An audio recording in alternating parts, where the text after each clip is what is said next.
يا ذا الأسماء الحسنى يا خالقنا غفرانا نسألك وأنت الأسمى نأمل عفوك سبحانك। সম্মানিত মসজিদের মুসল্লি, প্রশংসা আল্লাহর জন্য, শান্তি অবতীর্ণ হোক আল্লাহ রাসূলের উপর সাল্লাল্লাহু আলাইহি ওয়াসাল্লাম। আজ জুমার খুতবায় সংক্ষিপ্ত সময়ে বক্তব্যের বিষয় আত্মসাৎ সম্পর্কে গুরুত্বপূর্ণ সংক্ষিপ্ত তত্ত্ববহল বিবরণের চেষ্টা করব ইনশাআল্লাহুল আজিজ।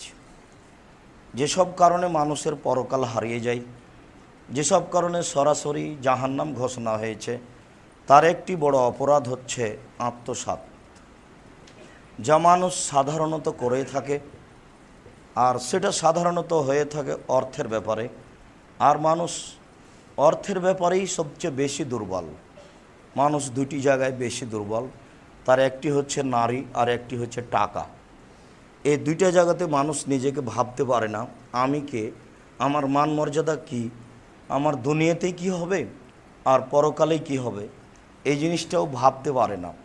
পরিস্থিতি তার কাছে এত সুন্দর হয়ে আসে, ইবলিশ তার কাছে বিষয়টি এত সুন্দর করে সাজায় যে তার মান সম্মানকেও সে ভাবতে পারে না যে এর ফলাফল কী হবে। তার একটি বড় অপরাধ হচ্ছে আত্মসাৎ। বিষয়টি অতীব জরুরি, অতীব গুরুত্বপূর্ণ। আল্লাহ তাআলা আমাদের নবীকে বলেন, আমাদের নবী মুহাম্মদ সাল্লাল্লাহু আলাইহি সাল্লামের উপরে বিষয়টি মানুষ বলতে চেয়েছে যে আপনার কাছে জনগণের টাকা আছে, আপনি জনগণের টাকা নিয়ে নেন। হাদিসে এসেছে, তিনি বলেছেন আমি যদি ইনসাফ না করি তাহলে মাটিতে তোমাদের মাঝে আর কে ইনসাফ করবে। তখন আল্লাহ তাআলা একটি আয়াত অবতীর্ণ করেন, তিনি বলেন ওমা কানা লিনাবিয়্যিন আইয়াগুল্লাহ, নবীর জন্য এটা শোভনীয় নয় যে তিনি আত্মসাৎ করবেন। আল্লাহ এভাবে বলছেন, নবীর জন্য এই কাজটা মানাই না। তার ভিতরে ঈমানি মানমর্যাদা যেটা আছে সেটা তো ভাবাই জানে, মন্দ কাজ করার ক্ষমতা তার ভিতরে আছে, কিন্তু গতি তার ভিতর থেকে বের করে নেওয়া হয়েছে। মন্দ কাজ করার মতো ক্ষমতা আছে, কিন্তু চিন্তা ভাবনা পরিকল্পনা এইটা তার থেকে বের করে নেওয়া হয়েছে। যখন তিনি বলেছেন যে সবার কাছে শয়তান যেতে পারে, ক্ষতি করতে পারে, তখন সাহাবীগণ বললেন যে আপনার কাছে, তাহলে আপনারও কি ক্ষতি করতে পারে শয়তান? তখন আল্লাহ রাসূল বললেন যে শয়তান আমার হাতে ইসলাম গ্রহণ করেছে, তার মানে সে আমার কাছে আমার কোনো ক্ষতি করতে পারবে না, এ ব্যাপারে সে সাহস করবে না, সে আমার ব্যাপারে কোনো কিছু ভাবতেই পারবে না। অনেক সময় শয়তানকে আল্লাহ রাসূল ধরে রেখে দিয়েছেন।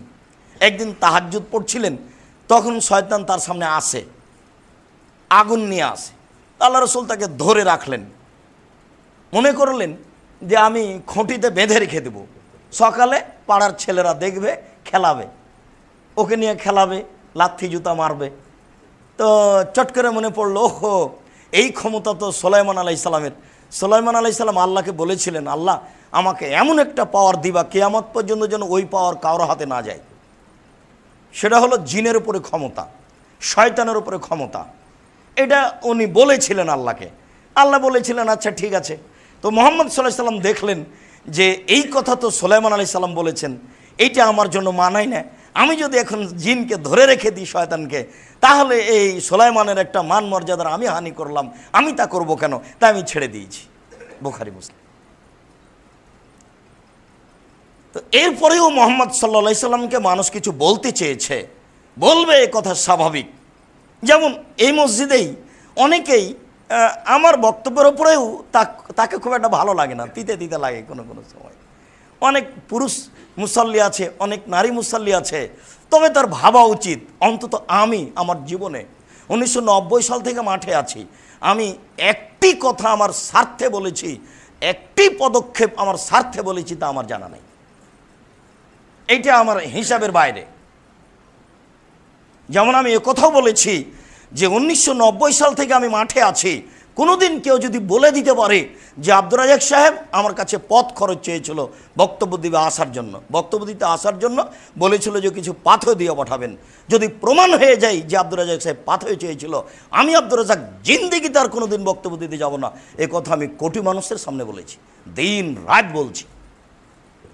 শুধু তাই নয়, তখন থেকে এ যাবৎ কেউ যদি বলে দিতে পারে যে আব্দুর রাজ্জাক সাহেব একদিন বলেছিলেন যে আমার পরিচয়টা একটু লিখবেন, মুফতি বলা তো বহু দূরের কথা, যে আমার পরিচয়টা লিখবেন, ডবল দাওরা ফারেক, ডবল টাইটেল, ফার্স্ট ক্লাস, এসব কিছু কে যদি বলতে পারে যে আব্দুর রাজ্জাক সাহেব একদিন বলেছিলেন যে পরিচয়টা লিখবেন, বাকি জীবন আমি আর কোনোদিন দিন প্রচার করতে যাব না, জাতির সাথে আমি অদাবদ্ধ। আমি 11 সালে পিস টিভিতে আলোচনা শুরু করেছি, এখন পর্যন্ত কেউ যদি বলে দিতে পারে যে আব্দুর রাজ্জাক সাহেব একদিন আমাকে ছোট করে বলেছিলেন একটু লিখিয়েন না পিস টিভির আলোচক, এটা লিখিয়েন, এরকম প্রমাণ হয়ে গেলে আর কোনোদিন দিন প্রচার করতে যাব না, আজকেই শেষ। এটা আমি বিশ্বাসী যে মান মর্যাদা আল্লাহ হাতে আছে। আমি এটা বিশ্বাসী যে কার মাধ্যমে আল্লাহ দিনের খিদমত কবুল করবেন সেটা আল্লাহ ভালো জানেন, আর সেটা হবেই। এই কারণে আপনার কাছে আমার কথা মিঠা হলেও কথা এরকমই, তিতা হলেও এরকমই। 12-15 বছর থেকে আমি এখানে খুতবা দিই, আমি আমার গতিতে কোনো জায়গাতে পরিবর্তন করেছি তা আমার মনে হয় না। মসজিদের মুতাল্লি, মসজিদের কর্মচারীর উপরে খুব কঠোর, তিনি খুব মেজাজি মানুষ, অনেক সময় মেজাজ দিয়েই ভালো কাজ হয়। এখানে অনেকে অনেক মন্দ পরিকল্পনা করতে চেয়েছে, ও হইচই বাধাতে চেয়েছে, কিন্তু নীতি যখন উমরের মতো হয় তখন সেখানে শয়তান সুযোগ পায় না। তো কোনো সময় এইভাবে যারা খাদেম তাদেরকে অনেক সময় বলেছেন কঠিন কথা, তখন আমি বলেছি এই খুতবাতেই যে আনাস রাদিয়াল্লাহু তাআলা আনহু বলেন, আমি রাসূল সাল্লাল্লাহু আলাইহি সাল্লামের বাড়িতে 10 বছর কাজ করেছি, 10 বছর। আমি তাকে পানি দিতাম, তাকে গিলাস আগিয়ে দিতাম, খাওয়ার পানি দিতাম। তো এই 10 বছরে রাসূল সাল্লাল্লাহু আলাইহি সাল্লাম আমাকে কোনোদিন বলেননি লেমা কুলতা লেমা ফালতা, এটা করলে কেন, এই কাজ করলে কেন, এইটা বললে কেন, এরকম ভাষা তিনি ব্যবহার করেননি। তো মুতাল্লি আমাকে বলছেন, আব্দুর রাজ্জাক তুমি কি আমাকেই বললে? তা না, তবে ইসলাম এরকমই। তার মানে আপনাকে আমি বলতে চাচ্ছি, আমার জীবনে কোনোদিন মুতাল্লি সাহেবের মুখের দিকে কথা লক্ষ্য করে আমি বক্তব্য দিয়েছি এটা আমার জানা নাই, তবে তিনি আমার কাছে খুব ভালো মানুষ। আমরা আন্তরিকভাবে তার জন্য দোয়া করি যে তিনি অক্লান্ত পরিশ্রম করে চেষ্টা করে এইখানে ঢাকার বুকে একটা কেন্দ্রীয় স্থানে একটা মসজিদের ব্যবস্থা করতে পেরেছেন। আল্লাহ যেন তাকে এর বিনিময়ে জান্নাতবাসী করেন, আল্লাহ যেন তার পরকালকে মাফ করেন, তার কবর প্রশস্ত করেন, তার কবরকে আলোকিত করে রাখেন। কেননা এরকম একটা কেন্দ্রীয় জায়গাতে হক কথা বলার সুযোগই কম, বলবেন কি করে, সুযোগই কম। পুরো শহর বেদাতি দিয়ে পরিপূর্ণ, শিরক দিয়ে পরিপূর্ণ, পুরো শহর বেদাত দিয়ে পরিপূর্ণ, শিরক দিয়ে পরিপূর্ণ। আপনি যান এক একটা বড় বড় মসজিদ, হাজার হাজার মুসল্লি বের হচ্ছে, বের হওয়ার পর তাকে জিজ্ঞাসা করেন কি শুনলেন, ও কিছুই বলতে পারবে না যে কি শুনলাম। কেন্দ্রীয় জামে মসজিদ যেখানে লক্ষ লক্ষ মুসল্লি পুরুষ নারী উপস্থিত হয়, এমপি মন্ত্রী সবাই উপস্থিত হন, সেখানে খতিব একটা হাদিসের কথা যথাযথভাবে বলবে তার সাহসী হয় না।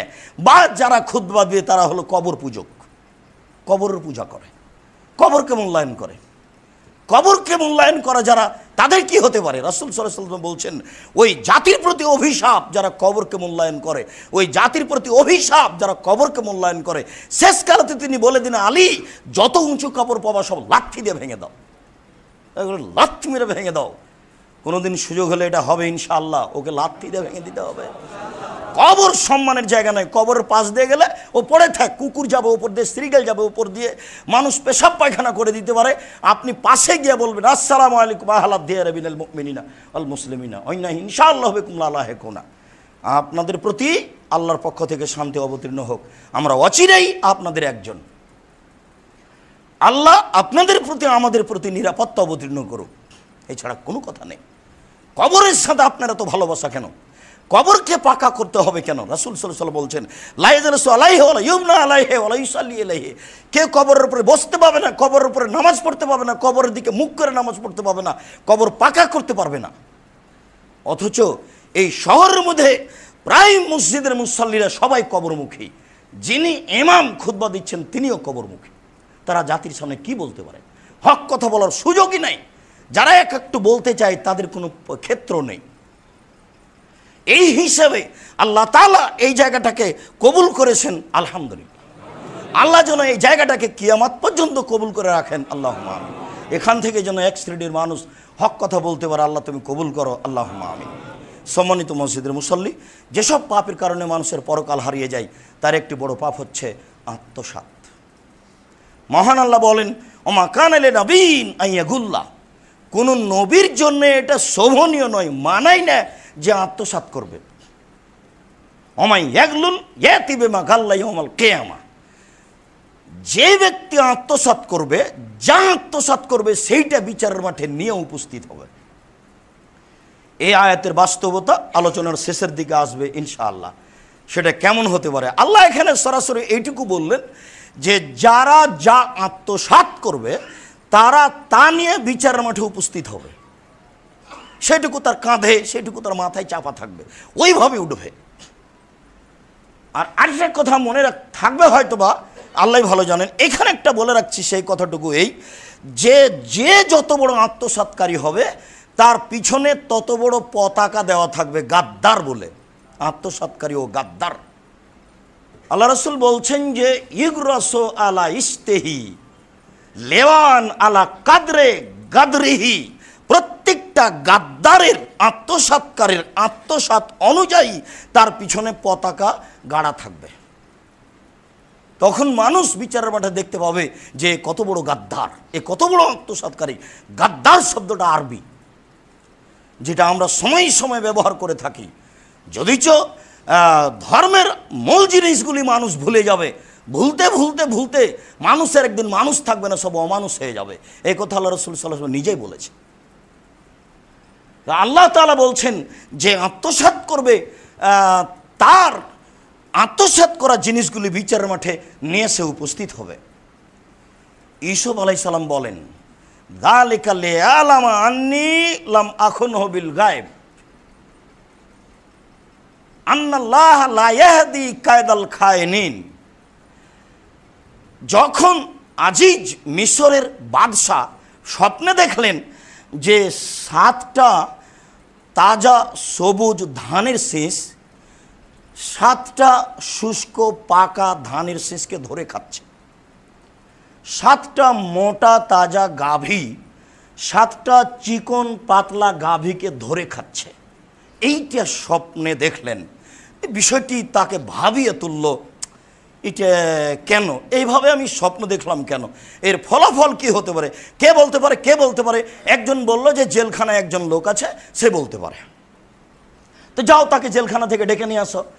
তখন উনি বললেন যে জি না, আগে বাদশাকে বলো মেয়েদের ঘটনা যেটা ছড়িয়েছিল সে তার অবস্থা কি, আমি বের হবো কোনো জেল থেকে, আগে তাকেই স্বীকৃতি দিতে হবে মাটির ওপরে আমি এইসব খেয়ানত করিনি।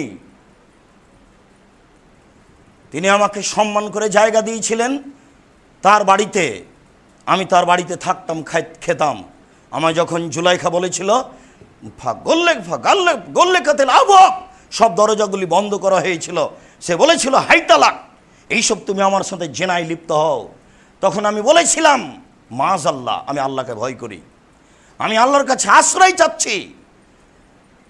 চোরে শুনে না ধর্মের কথা, সে জোর করে যখন আমাকে ধরলো তখন আমি দৌড় দিলাম। দরজাগুলি এমনি খুলে গেছে যা বলা হয়, যা বোঝা যায়, তবে বলা হয়েছে সব দরজাগুলি বন্ধ করা হলো, বোঝা যাচ্ছে অনেক দরজা বন্ধ করা হয়েছিল, হয়তো ঘরের মধ্যে ঘর ছিল, খুব নির্জন অবস্থা ছিল, যা বোঝা যাচ্ছে অনেকগুলি দরজা বন্ধ করা হলো। তারপরে আমাকে বলল এইসব তুমি আমার সাথে জেনায় লিপ্ত হও। তখন ইউসুফ বলেছিলেন আমি আল্লাহর কাছে আশ্রয় চাই। এরপরে সে আমাকে জোর করে ধরতে চেয়েছিল, আমি জোর করে ঘর থেকে বের হয়েছি, আমি আগে আগে বের হয়েছি আর সে আমার পিছে পিছে বের হয়েছে। গেটেই ছিল আজিজ দেশের বাদশাহ জুলাইখার স্বামী।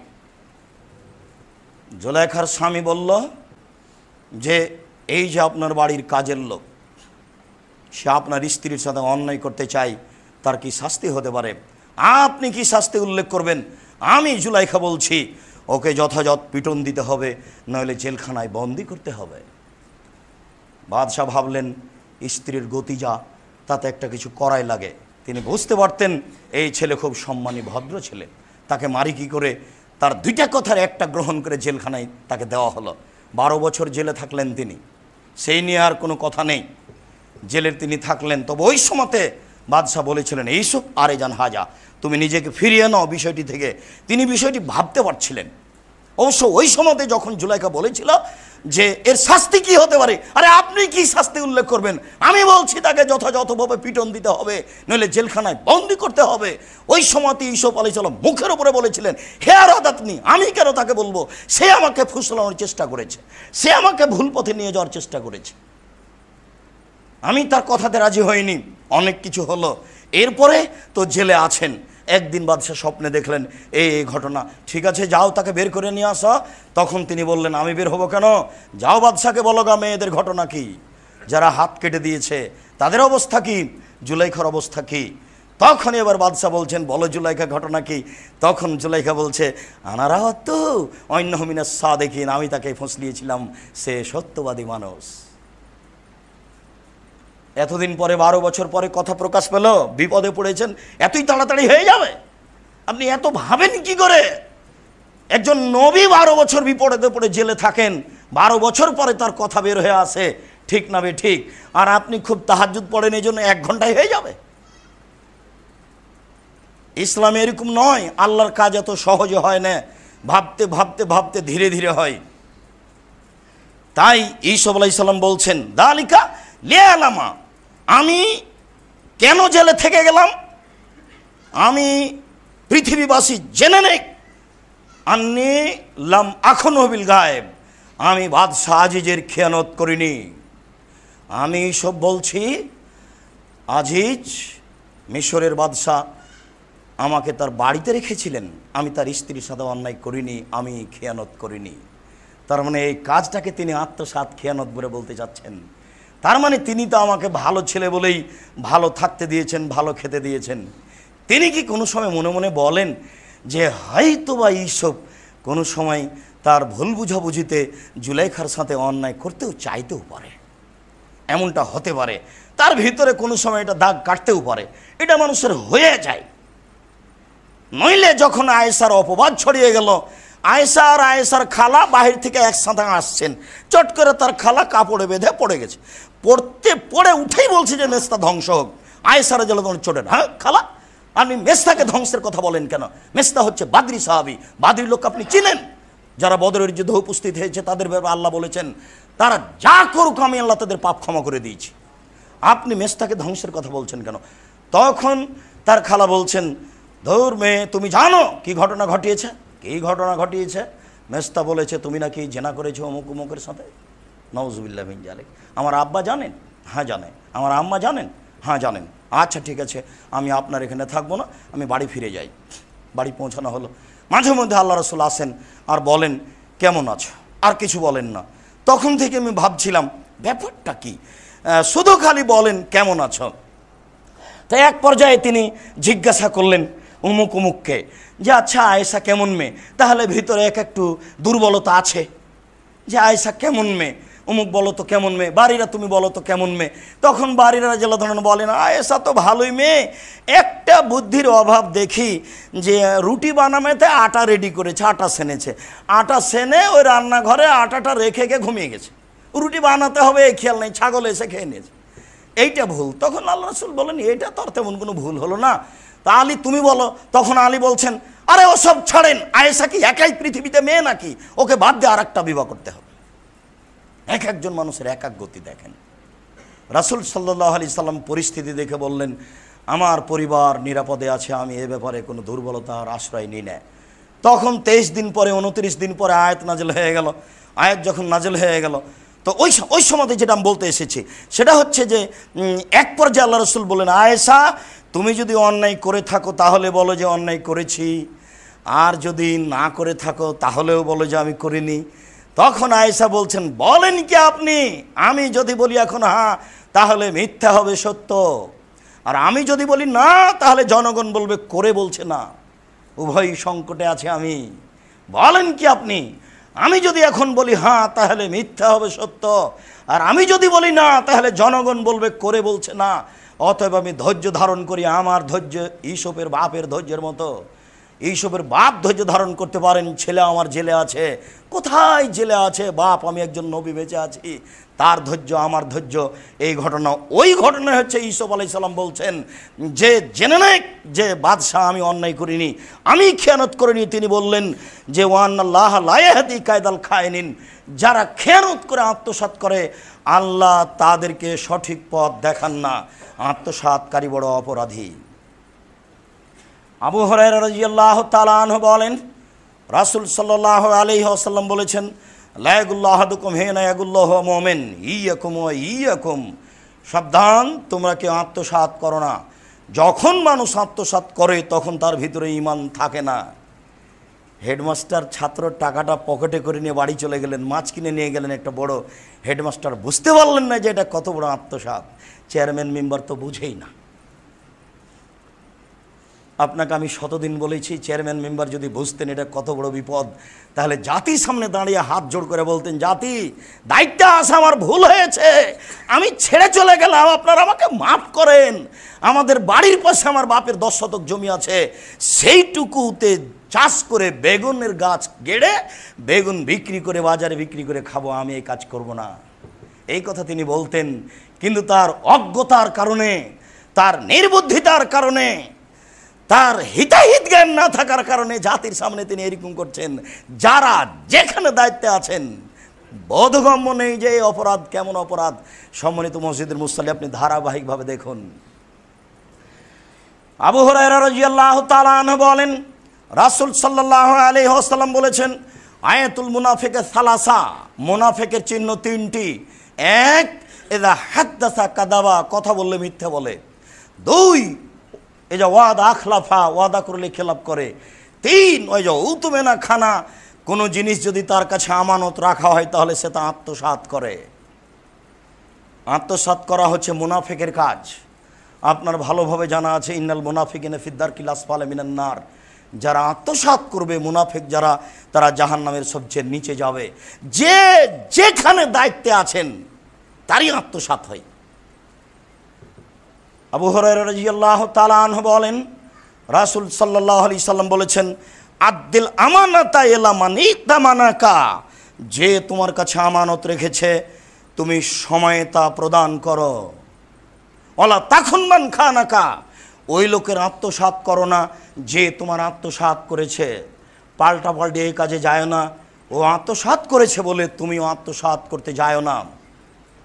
আনাস রাদিয়াল্লাহু তাআলা আনহু বলেন, কাল্লামা খাতাবানা রাসূলুল্লাহ সাল্লাল্লাহু আলাইহি সাল্লাম ইল্লা কালা, জীবনে আল্লাহ রাসূল যতবার খুতবা দিয়েছেন ততবারই বলেছেন, প্রায় খুতবাতেই বলেছেন। বলতে বলতে বলতে বলতে এক পর্যায়ে বলতেন, এইটা কি, লা ঈমানা লিমান লা আমানাতা লাহু, ওই লোকের ঈমান নেই যার আত্মসাৎ আছে। ওই লোকের ঈমান নেই যারা আমানতদারি নেই। ওই লোকের ঈমান নেই যারা আমানতদারি নেই। ওয়ালা দীন লিমান লা আহাদা লাহু, ওই লোকের ধর্ম নেই যার ওয়াদা নেই। ওই লোকের ধর্ম নেই যার ওয়াদা নেই। ওই লোক ধর্মহীন যে ওয়াদা টিকাতে পারে না। আর ওই লোকের ঈমানই নাই যে লোকের আমানত নেই।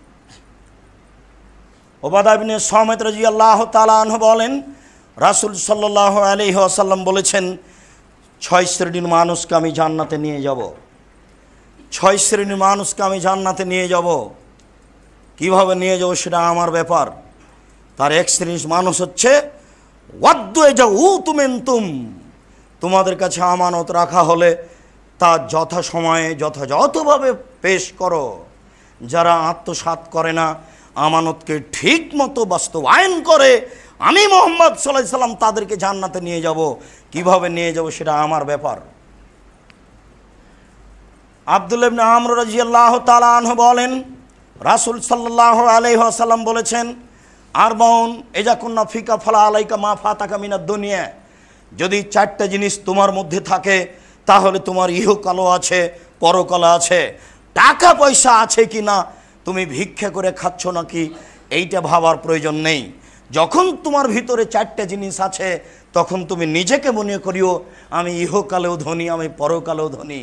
তখন তুমি মনে করিও আমি ইহকালেও ভালো, আমি পরকালেও ভালো। তার 1 নম্বর হচ্ছে হিফজ আমানাতিন, যখন তোমার ভিতরে আমানতের রক্ষা আছে, যখন তোমার ভিতরে আমানতের রক্ষা আছে।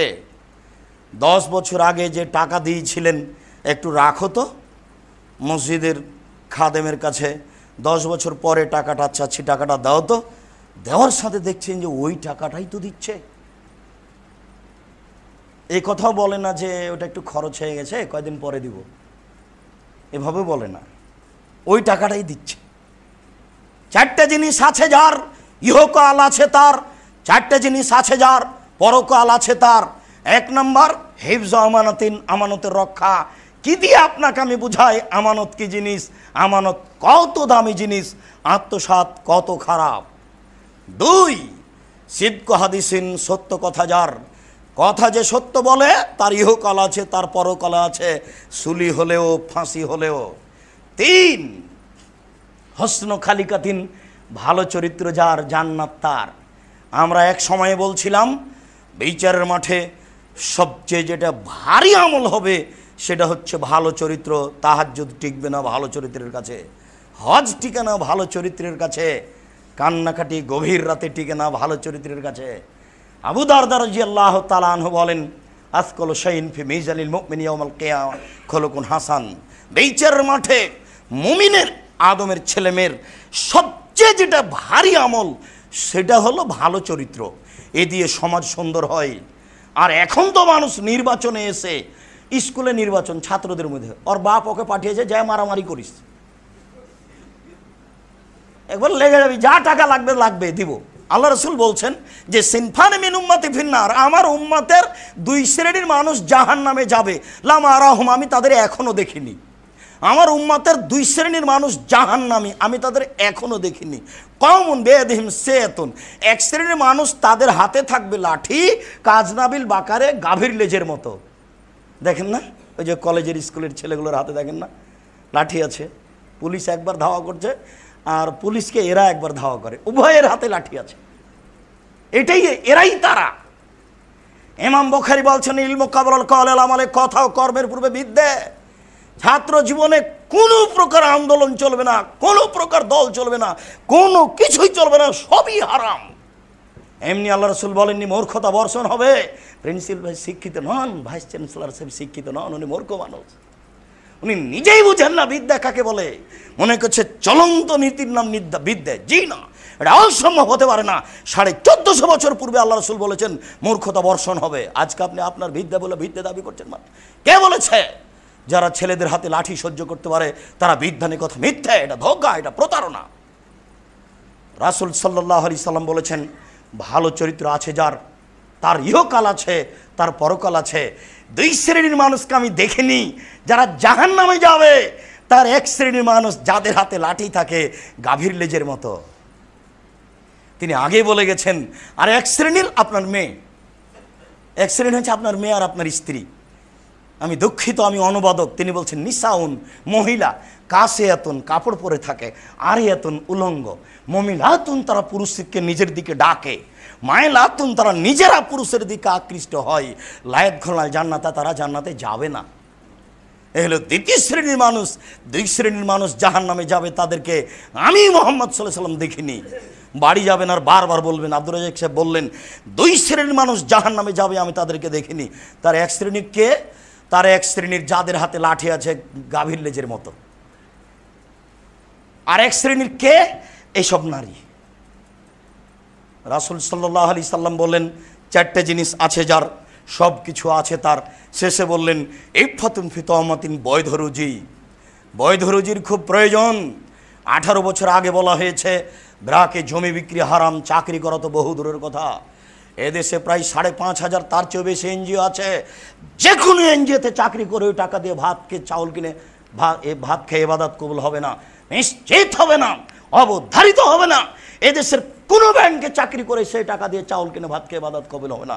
এটাই চূড়ান্ত। আপনাকে তিতা লাগলেও তাই, মিঠা লাগলেও তাই, আমার কিছু করার নেই, আমি দুঃখিত। সম্মানিত উপস্থিতি, বলছিলাম 4 শ্রেণীর মানুষের ইহকাল আছে, পরকাল আছে। তার 1 শ্রেণীর মানুষ হচ্ছে বৈধ রুজি যার, বৈধ রুজি খুব জোরালো জটিল ব্যাপার। স্ত্রীর চাপে মানুষ টাকা ইনকাম করে, ছেলেমেয়ের চাপে মানুষ টাকা ইনকাম করে, স্ত্রীকে খুশি করার জন্য টাকা ইনকাম করে। স্ত্রীও বোকা মহিলা বুঝতে পারে না, দেখো গো অবৈধ টাকা ইনকাম করো না, আমি গ্রামের মেয়ে একটু লবণ ভাতে খুশি, এই কথা সে বলতে জানে না, মোটা শাড়ি পরতে পারে না, সে নিজেকে ভেবে চলে। তাহলে আপনিও ভেবে চলছেন যান দুজনে একসাথে জাহান্নামে। জাহান্নামতে যেহেতু কাছে নেই, কাজে বুঝতে পারছে না যে জাহান্নামে যেতে হবে কিনা। যেই না ভুল হিসাব, রুজি টিকাতে না পারলে পরকাল হারাবেই। আমি শতবার বলেছি, আমি পরামর্শ দিয়েছি, বাপের জমিদারি আছে বড় ব্যবসা করো যুবক, টাকা কম আছে কলা বিক্রি করে খাও, তার চেয়ে টাকা কম আছে চকলেট বিক্রি করে খাও, টাকায় যদি না থাকে দিন মজুরি করে খাও, মানুষের বাড়িতে কাজ করে খাও, 200 টাকা পেলে 150 টাকা খাও, 50 টাকা রেখে দিও, যেদিন বৃষ্টি হবে কাজ হবে না সেদিন 50 টাকা খাও। তোমার স্ত্রী যদি 200 টাকায় খেয়ে নেয় তাহলে ও হস্তিনী, ও দিয়ে সংসার চলবে না, ও সংসার বুঝে না। সব টাকা একদিনই খেয়ে নিতে হয় না, তাহলে তাতে বরকত উঠে যাবে। বলেছি যদি দিন মজুরি করে খেতে না পারেন ভিক্ষা করে খান, ভিক্ষা করা টাকা দিয়ে চাউল কিনে ভাত খেয়ে ইবাদত কবুল হবে, ভিক্ষা করা টাকা দিয়ে চাউল কিনে ভাত খেয়ে ইবাদত কবুল হবে, ভিক্ষা করা টাকা দিয়ে চাউল কিনে ভাত খেয়ে ইবাদত কবুল হবে। শ্বশুরের কাছে টাকা নিয়ে যৌতুক নিয়ে ওই টাকা দিয়ে চাউল কিনে ভাত খেয়ে ইবাদত কবুল হবে না। আমি গালি দিইনি, কাপুরুষ ব্যবহার হয় বীর পুরুষের মোকাবেলায়। বাপ বেটা শ্বশুরের কাছে ফার্নিচার নিতে হবে এই কথা বুঝলে কি করে কাপুরুষ? বাপ বেটা ভিক্ষা করো, ভিক্ষা করে করে করে ফার্নিচার বানিয়ে বিবাহ করিও। শ্বশুরের কাছে ফার্নিচার নিতে হবে, টাকা নিতে হবে, মোটরসাইকেল নিতে হবে, এটা কি করে বুঝলে? 25 বছর যাবতে মেয়েটাকে রিস্ক নিয়ে লোকটা লেখাপড়া শিখিয়েছে। এই মেয়েটাকে নিয়ে কত টেনশনে রাত্রে ঘুম হয় না, একটা ভালো ছেলে কেমনে পাওয়া যায়, একটা ভালো ছেলে কেমনে পাওয়া যায়। 25-30 বছর মেয়ের বয়স, দিন কাটে না রাত কাটে না, এরপরে তোমার হাতে তুলে দিয়েছে একটু ভালো থাকবে বলে। 25 বছর রিস্ক নিয়ে মানুষ করার পরে তোমার কাছে তুলে দিতেই, ভোগ করার জন্য তুলে দেওয়া হয়েছে, তোমার কাছে তুলে দিয়ে দিই তুমি টাকা চাইলে কাপুরুষ, ভিক্ষা করে খাও। দুনিয়া তো অভাব পড়েছে, ভিক্ষা করে খাও। যদি গ্রামে না দেয় তাহলে ট্রেন স্টেশনে চলে যাও। অনুমতি নাই।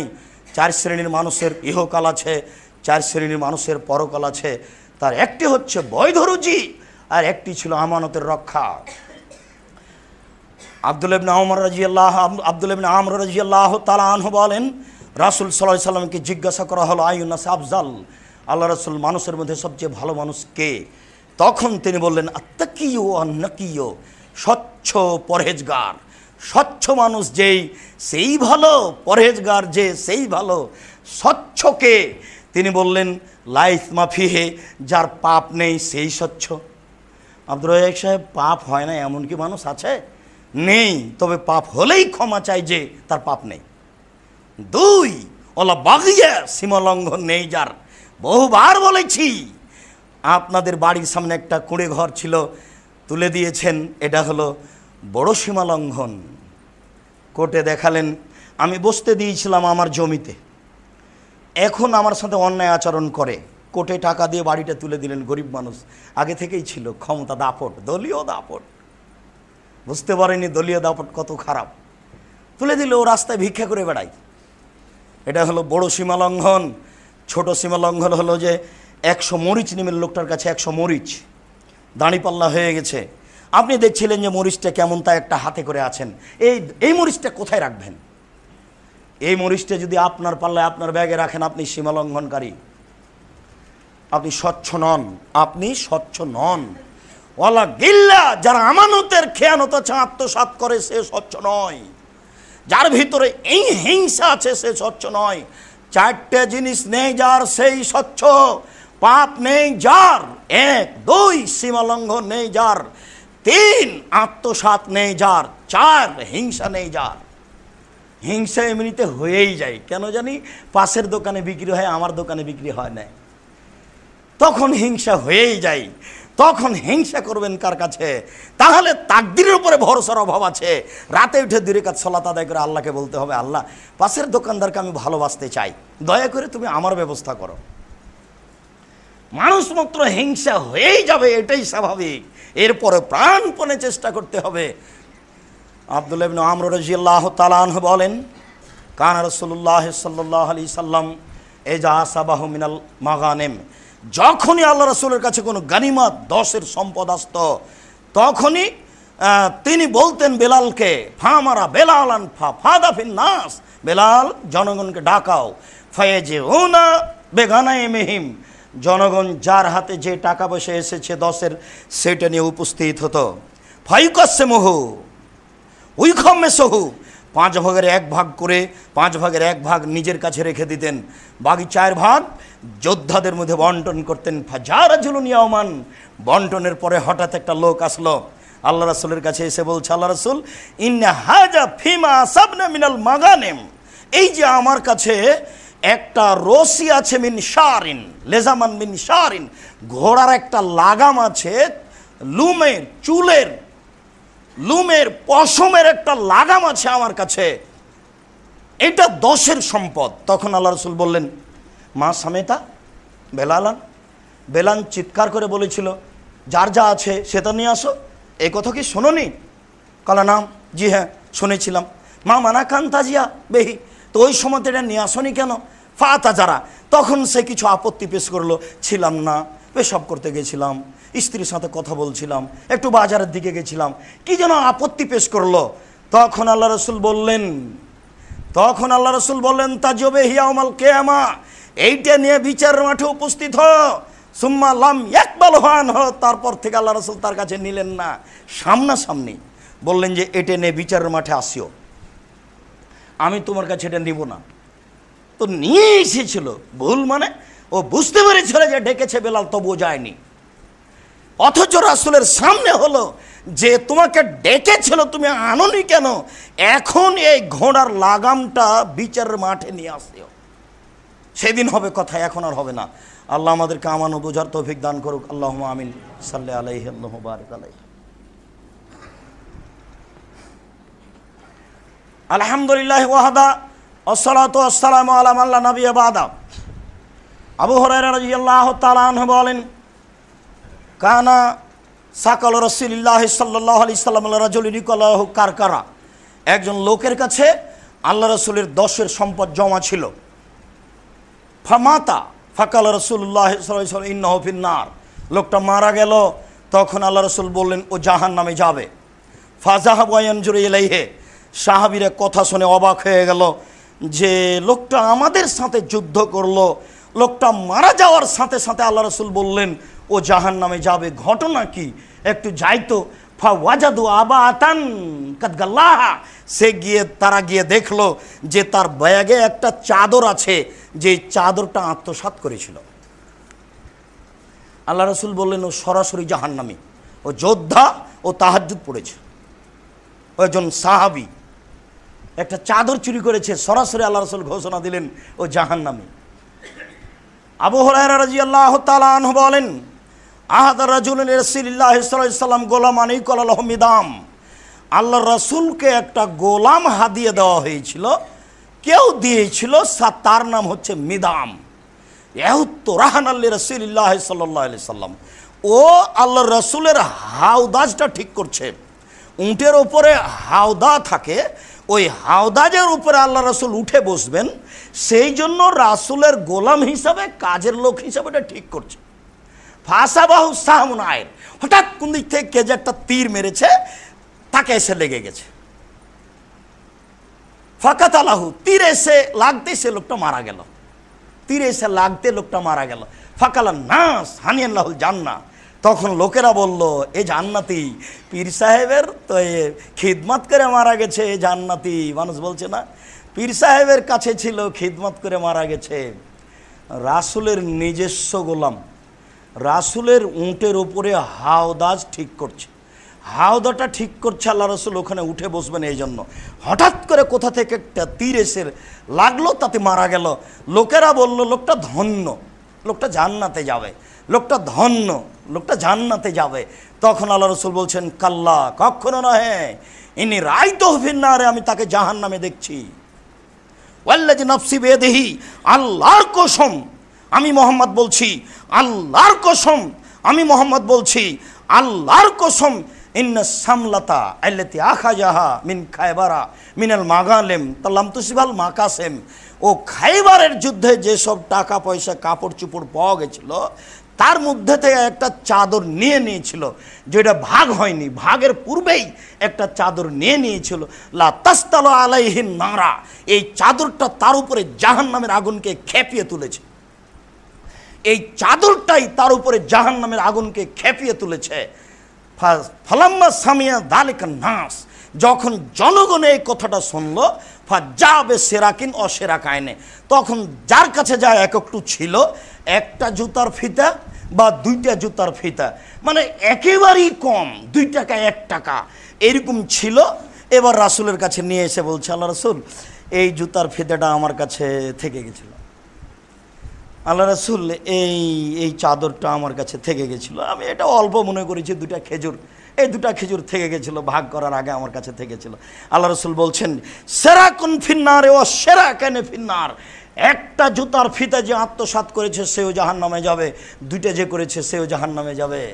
এমপি মন্ত্রী চেয়ারম্যান মেম্বার মসজিদের মুতাল্লি গ্রামের সর্দার জানে না 10-এর পয়সা কি জিনিস, খুব কঠিন। 1 বস্তা গম, না না না 1 বস্তা নয়, 1 কেজি, না না না 1 কেজি নয়, 100 না 100 নয়, একটা গম আপনার চোখের সামনে, একটা গম 10-এর মধ্য থেকে আপনার গমের মধ্যে চলে এসেছে, এটা আপনি দেখলেন, আপনি চুপ থাকলেন। এখন যদি হজ করতে চলে যান, বাকি জীবন যদি কাঁদেন এই পাপ ক্ষমা হয়ে যায়, তাহলে ইসলাম ধর্ম মিথ্যে। একটা গমের আত্মসাৎ যদি ক্ষমা হয়ে যায়, ইসলাম ধর্ম মিথ্যে।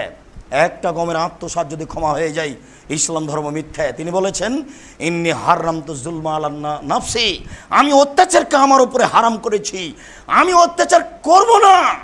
এবছর যদি হজ করতে চলে যান উনি, বাকি জীবন যদি কাবা ঘরে গিলাপ ধরে কাঁদেন, এক সময়ে বলবেন, ও দায়িত্বশীল হেডমাস্টার সাহেব, জনগণের ছাত্রদের টাকা আত্মসাৎ করেছিলেন, জেনা ছিল আমার ব্যাপার, জেনা যত বড়ই পাপ হোক না কেন, চুরি ছিল আমার ব্যাপার, সে যত বড়ই পাপ হোক না কেন, সুদ ছিল আমার ব্যাপার, সেটা যত বড়ই পাপ হোক না কেন, আমি এটা ক্ষমা করে দিয়েছি। টাকা যে আমার নয় গো, ওটা জনগণের, জনগণকে আগে দাও তারপরে ক্ষমা, ওটা ক্ষমা হবে না, ওটা খুব কঠিন জিনিস। আত্মসাৎ খুবই কঠিন জিনিস, আত্মসাৎ খুবই কঠিন জিনিস, আত্মসাৎ খুবই কঠিন জিনিস, যার ফলাফল সরাসরি জাহান্নাম। ওমর রাদিয়াল্লাহু তাআলা আনহু বলেন, রাসূল সাল্লাল্লাহু আলাইহি ওয়াসাল্লামের নিকটে আসলো আকবালা মিনাস সাহাবাতে মিন খায়বারা, খায়বারের যুদ্ধ করে বেশ কিছু সাহাবী নবীর কাছে আসলেন। ফাকালু ফলানুন শাহিদুন, তারা বলতে লাগলো রাসূলের সামনে অমুক শহীদ, ফলানুন শাহিদুন অমুক শহীদ, ফলানুন শাহিদুন অমুক শহীদ। ফামাররু আলা রাজুলিন, বলতে বলতে একটা লোকের কথা বলে ফেললো অমুক শহীদ। তখন আল্লাহ রাসূল বললেন, কাল্লা, কখনো নহে, ইন্নী রাহিতু ফিন্নার, আমি তাকে জাহান্নামে দেখছি। কাদ গাল্লা আবাতান, একটা চাদর চুরি করেছে, বুখারী মুসলিম। এই ছেলেরা যে দিন রাত বলছে অমুক শহীদ, ও কি জানে কে শহীদ? সব মূর্খ এরা, এদেরকে যারা পড়ায় তারাও মূর্খ, এরা যেই সমাজে চলে ওরাও মূর্খ। আপনাকে আমি কি দিয়ে বুঝাই? সাহাবীগণ বলছেন যে অমুক শহীদ, মানে সব যোদ্ধা, সবাই আল্লাহ রাসূলের সাথে যুদ্ধ করেছেন, তাবুকের যুদ্ধ। সাহাবীগণ বলছেন অমুক শহীদ, অমুক শহীদ, বলতে বলতে বলছেন যে অমুক শহীদ। তখন আল্লাহ রাসূল বলছেন, কাল্লা, কখনো নয়, বলো কি, আমি তাকে জাহান্নামে দেখতে পাচ্ছি, সে একটা চাদর চুরি করেছে। নেন এবার বলেন, আপনার ছেলে বলছে অমুক শহীদ অমুক শহীদ, কেউ কিছু জানে না, খায় পায়খানা করে দিন কাটায়, কেউ হিসাব করে না, শরীয়তের কেউ 5 পয়সা দামও দেয় না, এমনিতেই চলছে, এমনিতেই তাহাজ্জুদ পড়ে, এমনিতেই হজ করে, এমনিতেই প্রতি বছর উমরা করতে যায়, টাকা আছে তাই উমরা করতে যায়, একটুকু ভাবে না যে এটা হচ্ছে কি না। উমরা করতে, হজ করতে গিয়ে আবার 25-30 বার উমরা করেছে, বাপের নামে মায়ের নামে, একবার এসেছি, একবারে জীবন যা আছে সবকে পার করে নিব, এই জন্য গেছে।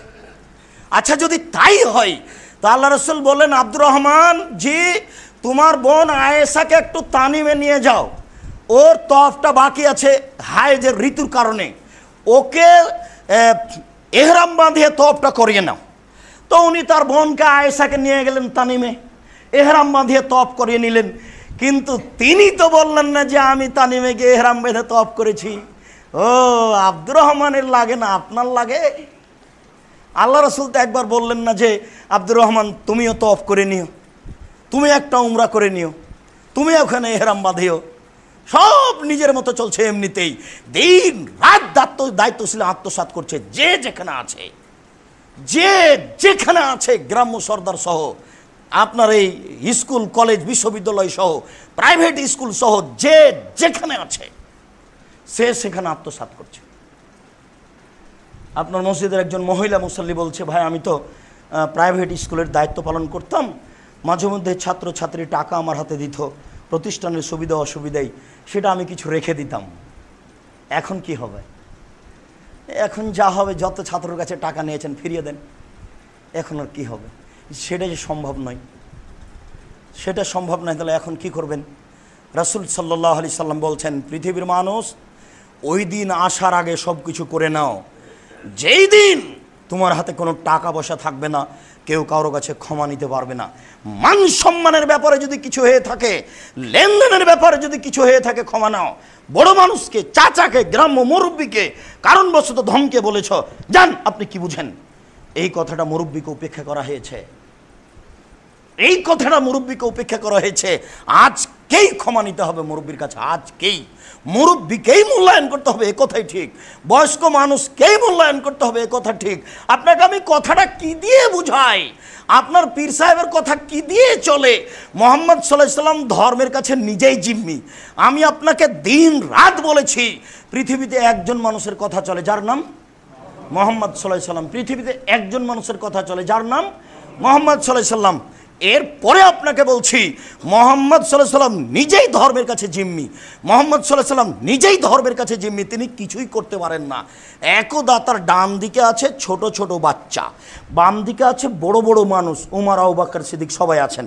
এক গ্লাস পানি পান করার পরে কিছু রেখে দিয়েছেন, এখন এই গ্লাসটা দিতে হবে ডান দিকের মানুষকে।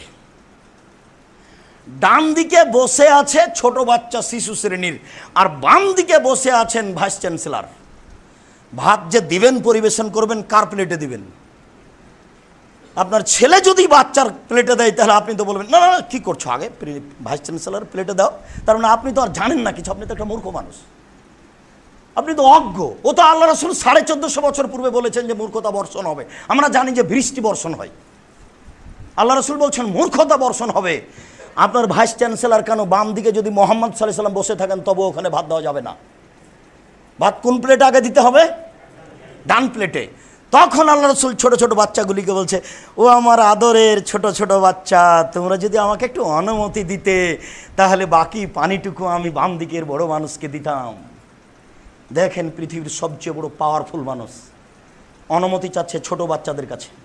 তার মানে অনুমতি ছাড়া তিনি বাম দিকে দিতে পাবেন না, উপর থেকে বলে দেওয়া হয়েছে। সপ্তম আকাশের উপরে যিনি আসন গ্রহণ করে থাকেন, তিনি বলেছেন কাজ হবে ডান দিক থেকে। তাই মুহাম্মদ সাল্লাল্লাহু আলাইহি সাল্লাম নিজের ধর্মের কাছে নিজেই জিম্মি। ধর্ম আপনার পীর সাহেব দিয়ে চলে, কি দিয়ে চলে? যার কথাতে ধর্ম চলে, নিজেই জিম্মি তার ধর্মের উপরে। ছোট্ট বাচ্চাগুলির কাছে অনুমতি চাচ্ছে, ও আমার আদরের বাচ্চারা শোনো, তোমরা যদি আমাকে একটু অনুমতি দিতে, তাহলে গিলাসটা বাম দিকের বড় মানুষকে দিতাম। তখন বাচ্চাগুলি বলছে, আল্লাহ রাসূল, আপনার অবশিষ্ট পানি পান করার ব্যাপারে কি আর কাউকে প্রাধান্য দিতে পারি? জি না, কাউকে দেব না, আমরাই পান করবো। আচ্ছা ঠিক আছে, না। বুখারী মুসলিম। সম্মানিত মসজিদের মুসাল্লি, আত্মসাৎ বড় কঠিন। খালা বিনতে কায়েস রাদিয়াল্লাহু তাআলা আনহা বলেন, রাসূল সাল্লাল্লাহু আলাইহি সাল্লাম বলেছেন, ইন্না রিজালান ইয়াতাখাওয়াজুনা ফি মালিল্লাহি রাসূলিহি, নিশ্চয় মানুষ ডুবে যায় আল্লাহ এবং আল্লাহ রাসূলের সম্পদে, অবৈধ সম্পদে মানুষ ডুবে যায়। যে যেখানে আছে দায়িত্বে, যে যা ইনকাম করছে, ছোট হোক আর বড় হোক, পিয়ন হোক আর জজ ব্যারিস্টার যে হোক না কেন, যে যেখানে পয়সা ইনকাম করছে, সে সেখানে ভুল পথে নেমে যাচ্ছে।